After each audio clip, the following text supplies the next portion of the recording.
Donc, correction de cet exercice, on vous demande de montrer que f est décroissante sur 0 plus, la fonction f étant la fonction f de x égale 1 sur x. Alors sur 0 plus étoile, hein, bref, sur 0 plus infini, exclu des deux côtés.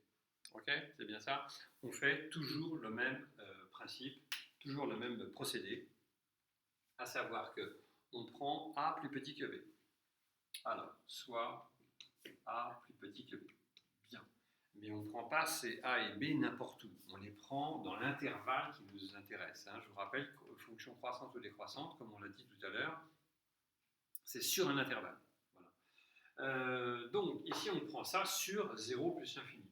Alors, comment indiquer que c'est... Alors, vous pouvez écrire sur 0 plus infini, c'est pas génial. Le mieux, c'est de mettre strictement supérieur à 0. A est strictement supérieur à 0, il est inférieur ou égal à b. Donc, ce couple de nombres doivent être pris sur le même intervalle. Donc, soit ils sont plus grands qu'un truc, soit plus petits qu'un autre, soit plus petits et plus grands, mais ils sont toujours collés, hein, et puisqu'ils appartiennent au même intervalle. Ok, ça va? Et maintenant, qu'est-ce qu'on fait? On regarde f de b moins f de a, comme d'habitude. Alors, f de b moins f de a. Et ça, c'est l'exercice que vous avez fait. Alors, pour ceux qui n'auraient pas commencé, pause maintenant et faites-le, mais franchement, ça, on l'a fait suffisamment de fois pour commencer. F de b, c'est quoi? C'est 1 sur b. F de a, c'est quoi? C'est 1 sur 1.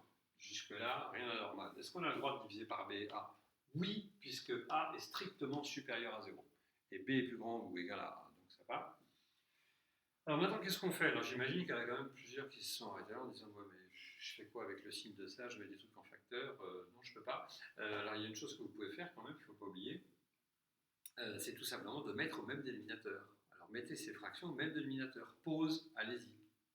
Ok, c'est fait. Donc le dénominateur commun, ça va évidemment être a fois b. Hein, on est d'accord. Si vous aviez 2 et 3, vous mettriez 6 comme dénominateur commun. Et bien là, c'est ce qu'on fait.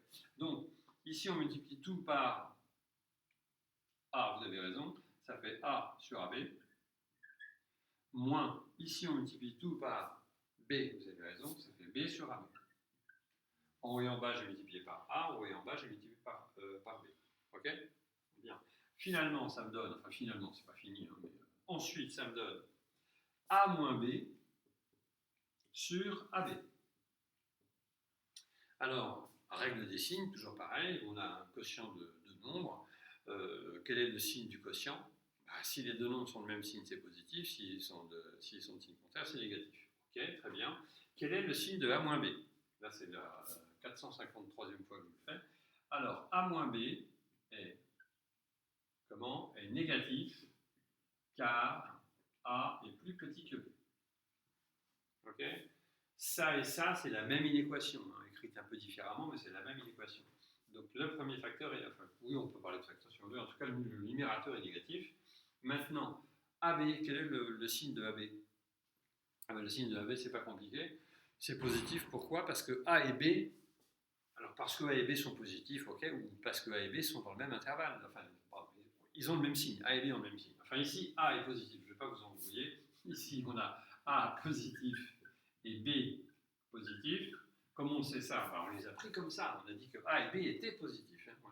Soit A et B positifs. Donc on a bien A et B positifs. Donc AB positif. Donc AB positif. Alors celui-là, celui du dessus, il est négatif ou nul. Celui d'en dessous, il est strictement positif. Finalement, donc, alors on va mettre le donc. Allez.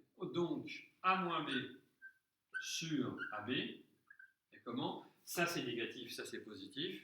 Donc ça c'est inférieur ou égal à 0. Ça peut être égal à 0 parce qu'on peut avoir A égale B, enfin c'est un cas limite, mais bon, peu importe. Bref, en tout cas, A moins B sur AB, c'est négatif. Et là, je vais refaire la conclusion, mais je vais mieux la rédiger parce que précédemment, je l'ai rédigé un peu rapide, comme si vous connaissiez ça très bien. Alors, ainsi, virgule, quand alors, on avait A est plus petit que B, virgule. Ainsi, quand on a ça, alors f de B moins f de A est négatif. C'est-à-dire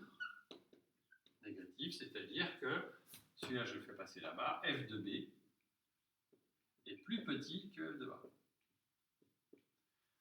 Je relis ma conclusion. Quand A est plus petit que B, f de B est plus petit que AB, f de b, f de a. On a inversé l'ordre. La fonction est donc décroissante. Enfin, ça signifie que la fonction est décroissante. Ainsi, quand on a ça, alors ça c'est négatif, c'est-à-dire ça, ce qui signifie que f est décroissante sur quel intervalle? Sur 0 plus infini.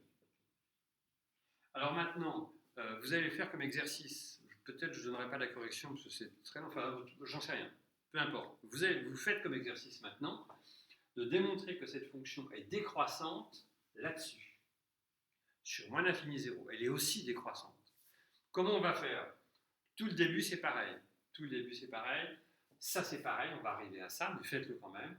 On va arriver à ça, a moins b, qui soit positif ou négatif, a plus petit que b, donc a moins b est négatif, ça c'est négatif, ok. Et maintenant, là, on va avoir un petit truc qui est un peu différent. Si vous êtes sur les négatifs, vous allez dire a est strictement négatif et b est strictement négatif, donc ça change. Par contre, la conclusion, c'est la même, donc AB est positif. Puisqu'ils sont tous les deux de même signe, là, ils sont tous les deux positifs. Si vous faites sur les négatifs, vous allez avoir, ils sont tous les deux négatifs, conclusion, c'est la même. Donc AB est positif. D'accord? Ainsi, ça, tout ça, c'est évidemment pareil, sauf la conclusion, ce qui signifie que f est décroissante sur moins l'infini 0. On est d'accord? Mais sinon, tout le reste, c'est pareil. Voilà. On attaque autre chose.